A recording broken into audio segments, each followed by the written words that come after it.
राजदंड सेंगोल। हर किसी को जो सवाल पूछना चाहिए वह है, 1947 से इसे क्यों छुपाया गया?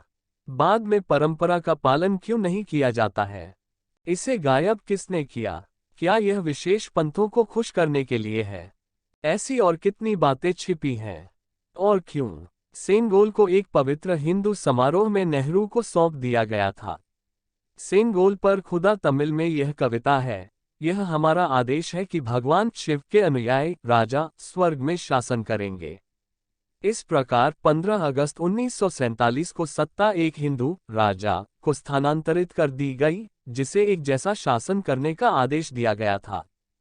तमिल में कविता अब सनातन सभ्यता में वापस आ रही है।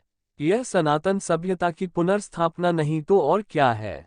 अब आप समझ गए होंगे कि सभी इस्लामिक पार्टियां उद्घाटन समारोह का बहिष्कार क्यों कर रही हैं। ब्रिटिश शासन द्वारा भारत को सत्ता हस्तांतरित करने के प्रतीक स्वरूप प्रथम प्रधानमंत्री जवाहरलाल नेहरू को दिए गए ऐतिहासिक सेंगोल को नए संसद भवन में स्थापित किया जाएगा।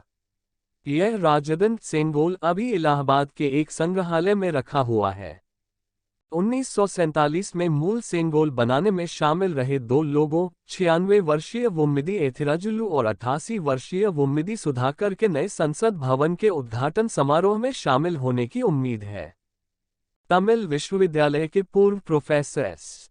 राजावेलु ने कहा कि राजाओं के राज्याभिषेक का नेतृत्व करने और सत्ता के हस्तांतरण को पवित्र करने के लिए समयाचार्यों आध्यात्मिक गुरुओं के लिए यह एक पारंपरिक चोल प्रथा थी, जिसे शासक को मान्यता देने के तौर पर देखा जाता था। उन्होंने कहा, तमिल राजाओं के पास यह सेंगोल राजदंड के लिए तमिल शब्द था, जो न्याय और सुशासन का प्रतीक है। दो महाकाव्यों शिल्पथिकारम और मणिमेकलाई में सेंगोल के महत्व का उल्लेख किया गया है। राजावेलु ने कहा कि संगम काल से ही राजदंड का उपयोग खासा प्रसिद्ध रहा है। उन्होंने कहा कि तमिल काव्य तिरुक्कुरल में सेंगोल को लेकर एक पूरा अध्याय है। राजावेलु ने पीटीआई भाषा को बताया कि प्राचीन शैव मठ थिरुवुथुराई आदिनम मठ के प्रमुख ने नेहरू को 1947 में सेंगोल भेंट किया था। प्रमुख शैव मठों से जुड़े पी.टी.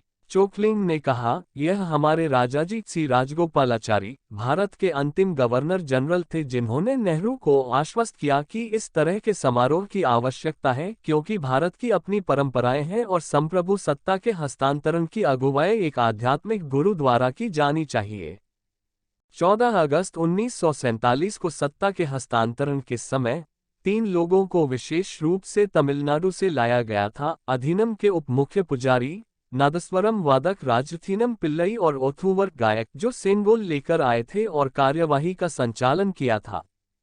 तमिलनाडु हिंदू धार्मिक और धर्मार्थ बंदोबस्ती विभाग के 2021-22 नीति नोट के अनुसार सिंहासन के समय पारंपरिक गुरु या राजा के उपदेशक नए शासक को औपचारिक राजदंड सौंप देंगे।